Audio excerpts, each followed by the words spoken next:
Mall of Asia ವಿರುದ್ಧ ಸ್ಥಳೀಯರು ಆಕ್ರೋಶವನ್ನು ವ್ಯಕ್ತಪಡಿಸ್ತಾ ಇದ್ದಾರೆ. ಬೆಂಗಳೂರಿನ ಬ್ಯಾಟರಾಯನಪುರದಲ್ಲಿರುವಂತಹ ಮಾಲ್ ಆಫ್ ಏಷ್ಯಾ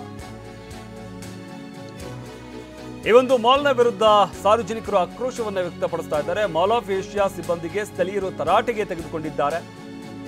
ಮಾಲ್ನಿಂದ ನಿತ್ಯ ಗಂಟೆಗಟ್ಟಲೆ ಟ್ರಾಫಿಕ್ ಜಾಮ್ ಆಗ್ತಾ ಇದೆ. ಇವರ ಬಿಸ್ನೆಸ್ನಿಂದ ಜನ ಸಾಯ್ತಾ ಇದ್ದಾರೆ. ಮಾಲ್ ವಿರುದ್ಧ ಸ್ಥಳೀಯ ನಿವಾಸಿಗಳು ಆಕ್ರೋಶವನ್ನು ವ್ಯಕ್ತಪಡಿಸಿದ್ದಾರೆ.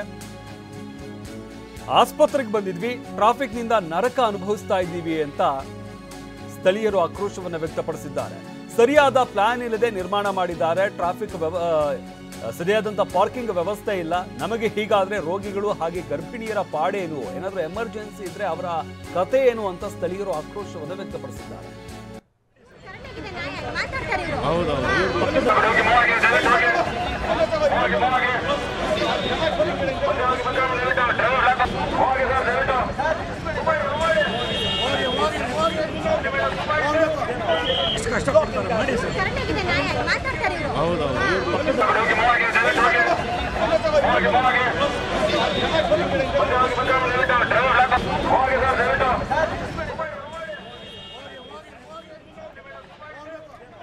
ಇದು ಮಾಲ್ ಆಫ್ ಏಷ್ಯಾ ವಿರುದ್ಧ ಸ್ಥಳೀಯರು ಆಕ್ರೋಶವನ್ನು ವ್ಯಕ್ತಪಡಿಸ್ತಾ ಇರುವಂಥದ್ದು. ನಿತ್ಯವೂ ಕೂಡ ಇಲ್ಲಿ ಟ್ರಾಫಿಕ್ ಜಾಮ್ ಸಮಸ್ಯೆ ಆಗ್ತಾ ಇದೆ. ಗಂಟೆಗಟ್ಟಲೆ ಕಾಯಬೇಕಾದಂಥ ಪರಿಸ್ಥಿತಿ ಇದೆ. ಪ್ರತಿದಿನವೂ ಕೂಡ ಬೆಳಗ್ಗೆದ್ರೆ ಸಾಕು ಸ್ಕೂಲ್ಗೆ, ಕಾಲೇಜ್ಗೆ ಅಥವಾ ಆಫೀಸ್ಗೆ ಹೋಗುವಂಥವ್ರು ಎಲ್ಲರೂ ಕೂಡ ಇಲ್ಲಿ ಟ್ರಾಫಿಕ್ನಲ್ಲಿ ಸಿಲುಕಿ ಒದ್ದಾಡಬೇಕಾದಂಥ ಪರಿಸ್ಥಿತಿ ಇದೆ ಅಂತ ಸಾರ್ವಜನಿಕರು ಆಕ್ರೋಶವನ್ನು ವ್ಯಕ್ತಪಡಿಸ್ತಾ ಇರುವಂಥದ್ದು. ಇನ್ನು ನಮ್ಮ ಕತೆನೇ ಹೀಗಾದರೆ, ಅಕಸ್ಮಾತ್ ಏನಾದರೂ ಎಮರ್ಜೆನ್ಸಿ ಇತ್ತು ಅಂತಂದರೆ, ಯಾವ್ದಾದ್ರು ಆಸ್ಪತ್ರೆಗೆ ಹೋಗಬೇಕಾಗಿತ್ತು ಅಂತಂದರೆ, ಗಮನಿಸ್ತಾ ಇದ್ದೀವಿ ದೃಶ್ಯಾವಳಿಗಳಲ್ಲಿ ಯಾವ ರೀತಿಯಾಗಿ ಆಂಬುಲೆನ್ಸ್ ಕೂಡ ಒಂದು ಟ್ರಾಫಿಕ್ನಲ್ಲಿ ಸಿಲುಕಿಕೊಂಡಿರುವಂಥದ್ದು. ಈ ರೀತಿಯಾಗಿ ಏನಾದರೂ ಎಮರ್ಜೆನ್ಸಿ ಆರೋಗ್ಯ ಸಮಸ್ಯೆ ಇರುವಂಥವರು, ಗರ್ಭಿಣಿಯರು, ಏನಾದರೂ ಆಸ್ಪತ್ರೆಗೆ ಹೋಗಬೇಕಾಗಿರುವಂಥವರು, ಅವರ ಕತೆ ಏನು ಹಾಗಾದರೆ ಅನ್ನೋ ಒಂದು ಆಕ್ರೋಶವನ್ನು ವ್ಯಕ್ತಪಡಿಸ್ತಾ ಇರುವಂಥದ್ದು. ತುಂಬ ಸಮಸ್ಯೆ ಆಗ್ತಾ ಇದೆ.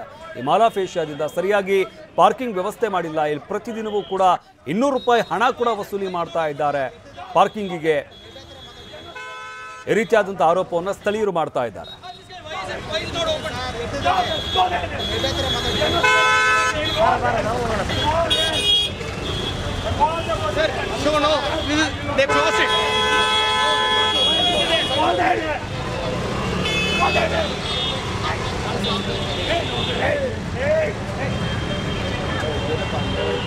Stop this wall!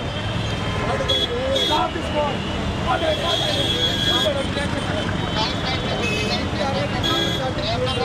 Sir, I'm not able to I have blocked everything. I'm not able to get my house out.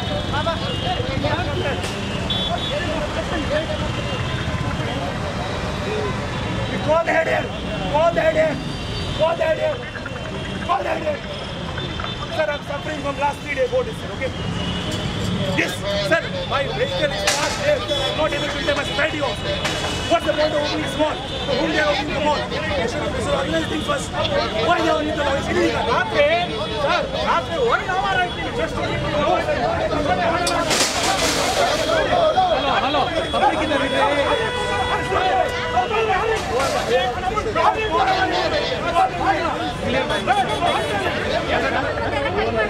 ಯಾರು ಕೈ ಮಾಡಿದ್ದು?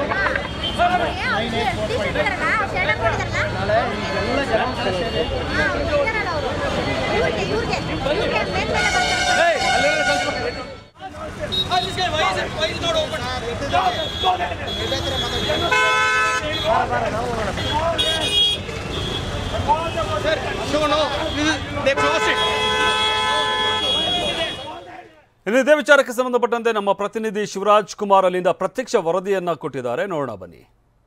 ಖಾಸಗಿ ಮಾಲ್ನ ಅವೈಜ್ಞಾನಿಕ ನಿರ್ಮಾಣದಿಂದ ಸಾಕಷ್ಟು ಸಮಸ್ಯೆ ಆಗ್ತಿದೆ ಅಂತ ಸಾರ್ವಜನಿಕರು ಸಿಕ್ಕಾಪಟ್ಟೆ ಆಕ್ರೋಶವನ್ನು ವ್ಯಕ್ತಪಡ್ತಾ ಇದ್ದಾರೆ. ಇದು ಬೇರೆ ಎಲ್ಲೂ ಇಲ್ಲ, ಏರ್ಪೋರ್ಟ್ ರಸ್ತೆಯ ಬ್ಯಾಟರಾಯನಪುರ ಬಳಿ ಇರುವಂಥದ್ದು. ನಾನೀಗ ಮಾಲ್ನ ತೋರಿಸ್ತೀನಿ. ಪ್ರತಿನಿತ್ಯ ನರಕ ದರ್ಶನ ಈ ಒಂದು ಭಾಗದಲ್ಲಿ ಆಗ್ತಾ ಇದೆ ಅಂತ ಸಾರ್ವಜನಿಕರು ಹೇಳ್ತಾ ಇರುವಂಥದ್ದು. 1 ತಿಂಗಳ ಅಂದಷ್ಟೇ ಓಪನ್ ಆಯಿತು. ಅಂದಿನಿಂದ ಇಂದಿನವರೆಗೂ ಪ್ರಮುಖವಾಗಿ ಸಹಕಾರ ನಗರ, ಬ್ಯಾಟರಾಯನಪುರ, ಏರ್ಪೋರ್ಟ್ ರೋಡು, ಯಲಹಂಕ ಈ ಭಾಗದ ಸುತ್ತಮುತ್ತಲಿನ ಜನತೆಯೊಂದು ಪ್ರತಿನಿತ್ಯ ನರಕ ದರ್ಶನ ನೋಡ್ತಾ ಇರುವಂಥದ್ದು. ಅದರಲ್ಲೂ ರೋಗಿಗಳು ಯಾರಾದರೂ ಎಮರ್ಜೆನ್ಸಿ ಕರ್ಕೊಂಡು ಹೋಗ್ಬೇಕಂದ್ರೆ ನಿಜವಾಗ್ಲೂ ಈ ಮಾರ್ಗ ಮಧ್ಯದಲ್ಲಿ ಅವರು ಸಾವನ್ನಪ್ತಿದ್ದಾರೆ ಅನ್ನೋ ಆರೋಪಗಳು ಕೂಡ ಮಾಡ್ತಾ ಇದ್ದಾರೆ. ಯಜಮಾನ್ರೆ, ಈ ಒಂದು ಮಾಲ್ ನಿರ್ಮಾಣ ಆಗಿದೆ, ನಿಮಗೆ ಸಂತೋಷ ಆಗಿದೆಯಾ ಸರ್? ಇಂಥ ಮಾಲ್ಲು ಐಕ್ಯನೂ ಮಾಡಿದ್ದಾರೆ ಸರ್. ಇಷ್ಟು ವರ್ಸ್ಟ್ ಪಬ್ಲಿಕ್ಸ್ ತೊಂದರೆ ಆಗೋಂಥ ಮಾಲ್ಗಳು ನಾವೆಲ್ಲೂ ನೋಡಿಲ್ಲ ಸರ್. ಇವ್ರ ಬಿಸ್ನೆಸ್ಗೋಸ್ಕರ ಪಬ್ಲಿಕ್ಸ್ ನೋಡಿ ಸರ್ ಎಷ್ಟು ಜಾಮ್ ಆಗುತ್ತೆ ಅಂತ. ರಾತ್ರಿ ನಾನು ಎಮರ್ಜೆನ್ಸಿ ನಮ್ಮ ಬ್ರದರ್ ಒಬ್ಬರನ್ನ ಹಾಸ್ಪಿಟ್ಲಿಗೆ ಕರ್ಕೊಂಡು ನಾನು ಹಾಸ್ಪಿಟ್ಲಿಗೆ ಅಂತ ಬಂದರೆ 9 ಗಂಟೆಗೆ ಬಂದಿದ್ದೀನಿ sir. JKK just Byatarayanapura signal cross ಆಗೋಷ್ಟೊತ್ತಿಗೆ 1 ಅವರ್ ಆಗಿದೆ ಸರ್. ಏನಾಗಬೇಕು ಸರ್ ಆಂಬುಲೆನ್ಸಲ್ಲಿ ಬರೋಂಥವ್ರು? ಅಲ್ಲ ರೀ, ಇಲ್ಲಿಂದ ಇಲ್ಲಿಗೆ ಕೇವಲ ಒಂದು ಕಿಲೋಮೀಟರ್ ಅಲ್ಲ, 1 ಅವರ್ ಆಯ್ತಾ ಸರ್? ಇಲ್ಲಿ ಈ ಹೈವೇ ಆ ಕಡೆ ಹೈವೇ ಇದೆಯಲ್ಲ ಸರ್, ಅಲ್ಲೂ ಪಾರ್ಕಿಂಗು ಯಾರು ಕೇಳ್ತಾ ಇಲ್ಲ ವೆಹಿಕಲ್ಸು. ಈಗ ನೋಡಿ ಆ ಕಾರ್ಗಳು ನಿಂತಿದೆಯಲ್ಲ, ಆ ಕಾರ್ಗಳಿದೆಯಲ್ಲ, ಅಲ್ಲೂ ಪಾರ್ಕಿಂಗ್ ಹಾಕ್ಬಿಟ್ಟು ಎಲ್ಲ ಜಂಪ್ ಮಾಡ್ಕೊಂಬಂದು ಮಾಲ್ಗೆ ಪರ್ಚೇಸಿಂಗ್ ಹೋಗ್ತಾ ಇದ್ದಾರೆ ಸರ್. ನೋಡಿ ರಾತ್ರಿ ನಾನು ಹೋಗ್ಬಿಟ್ಟು ಹಾಸ್ಪಿಟ್ಲ್ ತೋರಿಸು ತಿರ್ಗಾ ಬಂದು ಮತ್ತೆ ವಿಡಿಯೋ ಮಾಡಿ TV9 ಅವ್ರಿಗೆ ಕಂಪ್ಲೇಂಟ್ ಮಾಡಿದ್ದೀನಿ ಸರ್. ನಾವು ಬ್ರ್ಯಾಂಡ್ ಬೆಂಗಳೂರು ಮಾಡ್ತೀರಿ, ಹೈಟೆಕ್ ಬೆಂಗಳೂರು ಮಾಡ್ತೀರಿ ಅಂತಾರೆ. ಇದು ಹೈಟೆಕ್ ಬೆಂಗಳೂರು. ಇಲ್ಲಿ ನೋಡಿ ಎಷ್ಟು ಜಾಮ್ ಆಗಿದೆ. ಎಮರ್ಜೆನ್ಸಿ ಇರೋರು ಅವರೆಲ್ಲ ಏನು ಮಾಡಬೇಕು? ಹಾಸ್ಪಿಟ್ಲಿಗೆ ಹೋಗೋರು. ಆಂಬುಲೆನ್ಸ್ ನೋಡಿ, ಇವಾಗ ನೀವು ಇದೇ ಜಾಗದಲ್ಲಿ ಆಂಬುಲೆನ್ಸ್ಗೆ ಎಲ್ಲಿ ಜಾಗ ಬಿಡ್ತಾರೆ? ಎಲ್ಲ ಕಡೆ ಗಾಡಿ ಇದೆ, ಎಲ್ಲಿ ಜಾಗ ಬಿಡ್ತಾರೆ? ಈ ಥರ ಮಾಲ್ ಅವರು ಪಾರ್ಕಿಂಗ್ ಮಾಡಿವೆ ನೋಡಿರಿ. ಐಕ್ಯದಲ್ಲಿ ಹೋಗಿ ನೋಡಿ ಎಷ್ಟು ಪಾರ್ಕಿಂಗ್ ಇದೆ, ಸಾವಿರಾರು ಗಾಡಿ ನಿಲ್ಲಿಸ್ಬೋದು. ಆ ಥರ ಪಾರ್ಕಿಂಗ್ ಇದೆ. ಇವರು ಪಾರ್ಕಿಂಗೇ ಬಿಟ್ಟಿಲ್ಲ, ಎಲ್ಲ ಬಿಸ್ನೆಸ್ ಮಾಡೋಕೆ ಇವ್ರು ಮಾಡ್ಕೊಂಬಿಟ್ರೆ ಜನ ಏನು ಮಾಡಬೇಕು? ಎಲ್ಲಿ ಹೋಗಬೇಕು? ರಾತ್ರಿ ಆಚೆಗೆ ಬಂದು ಮೇನ್ ರೋಡ್ ಹೋಗೋದಕ್ಕೆ ನಮಗೆ 2 ಅವರ್ಸ್ ಬೇಕಾಯಿತು. 2 ಅವರ್ಸ್ ಆಚೆಗೆ ಬಂದು ಮೇನ್ ರೋಡ್ಗೆ ಹೋಗೋದಕ್ಕೆ ಜಸ್ಟ್ 100 ಮೀಟರ್ ಕ್ರಾಸ್ ಮಾಡೋದಕ್ಕೆ ಇಲ್ಲಿಂದ 100 ಮೀಟರ್ ಕ್ರಾಸ್ ಮಾಡೋದಕ್ಕೆ 2 ಅವರ್ಸ್ ಆಯಿತು.